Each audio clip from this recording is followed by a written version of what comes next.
I'm reviewing Starve Acre.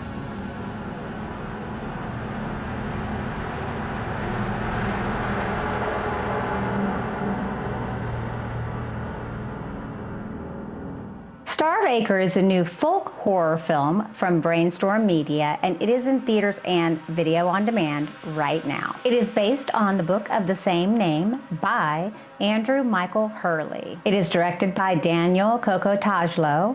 It stars Matt Smith, Morfydd Clark, and Aaron Richard. I'm going to keep this review as spoiler-free as possible because I don't want to ruin the film for you if you do decide to see it. Set in Yorkshire in the 1970s, Richard, who is a professor, his wife and son have moved back into his childhood country home.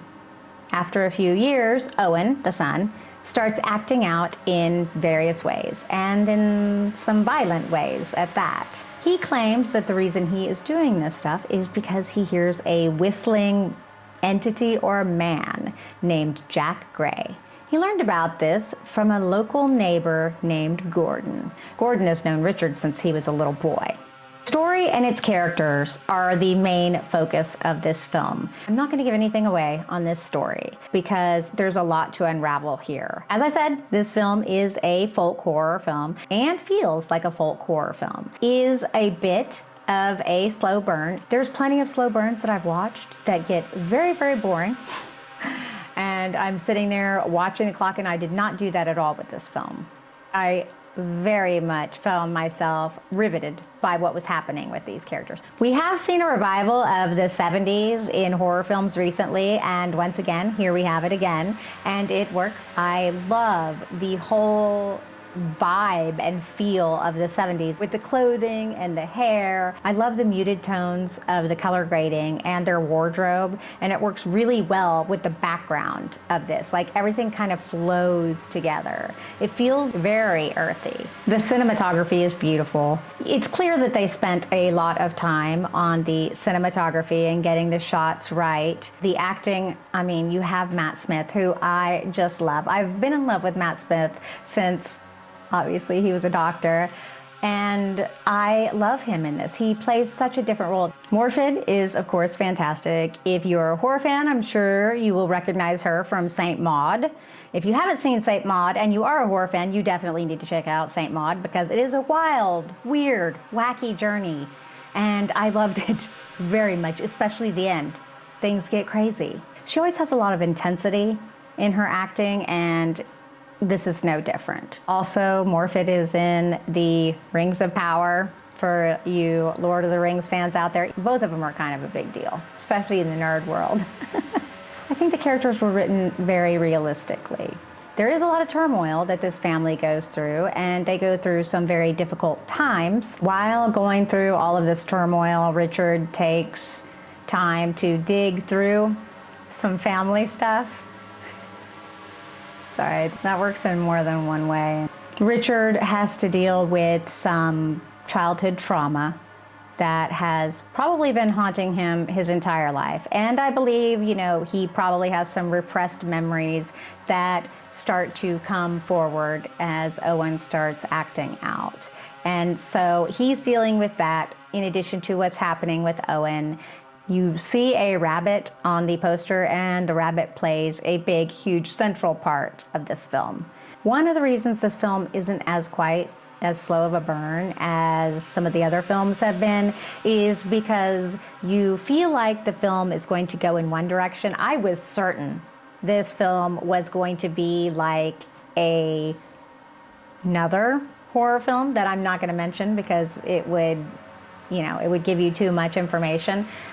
But that's not the way it went at all. It went in a completely different direction, and I found that very interesting.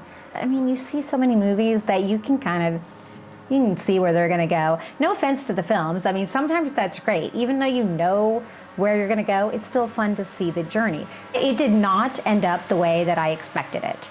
I'll just say that. I will also say that there are actually some really good and neat special effects in this film. Not a lot of gore, so don't expect too much gore, but There is an amazing puppet. Like, they did a phenomenal job on this puppet. And so that really helped the film. Definitely elevated the film in my mind, and I found it very, very intriguing. And there is also a seance scene in this film, which I found really interesting and compelling. It's not like your typical seance scene. And I like the way that it's couched and how it is presented and how it's kind of a surprise maybe on a character. Toward the end of the film, I realized, and this is going to sound crazy, but it's kind of a love story of sorts. I mean, it really is. Now, messed up love story for sure, totally, most definitely, but oddly enough, the ending got kind of romantic. And then I read the production notes because I felt a little crazy for feeling this way.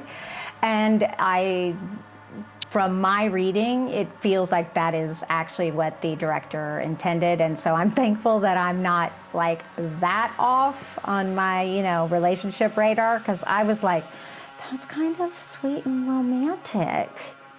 The things that happen should not be sweet and romantic, though, okay? Let me be very clear with that. But it is, I mean, wouldn't we do whatever we could for the person that we love? I love, especially toward the end, when you can see decisions and things being made, and I really enjoyed this film. Now, I will say, it is a folk horror. It is a slow burn. It's not as slow burn as tons of other slow burn films I've seen, but it is a slow burn. So I wouldn't recommend it to everyone out there, but if you do like folk horror and you enjoy, artistic slow burns, then I think you'll really enjoy this one. I think how the story unfolds is really well done. Whatever we find out about this Jack Gray is so minute. I just feel like there could be so much more to this story, and honestly, I would really like to know more about what Jack Gray is or who Jack Gray is, because there's a lot of unanswered questions. And the film kind of just ends, and oh my God, I'm like, what's next? What's happening? What's going on? Do you like folk horror films? Are you planning on seeing Starve Acre? Let me know in the comments below. And as always, I really do hope that you have the most amazing day, my spooky darlings. I would like to give a big, wonderful thank you so very much to my Patreon members for helping me along this journey. I really appreciate it so very, very much. Chris Mizzictino, Jimmy Horror, Eddie, Janie McLaren, Jose Reyes, Phil Smith, Jim Kemmerling, Mickey B, and Deal Demon. I'm very pleased with that stupid line. I make the worst jokes. I'm sorry, y'all. It's raining outside. Can you hear it? It has been raining every day here in Georgia for like 2 weeks. It's been crazy. It's been great for the landscaping, though.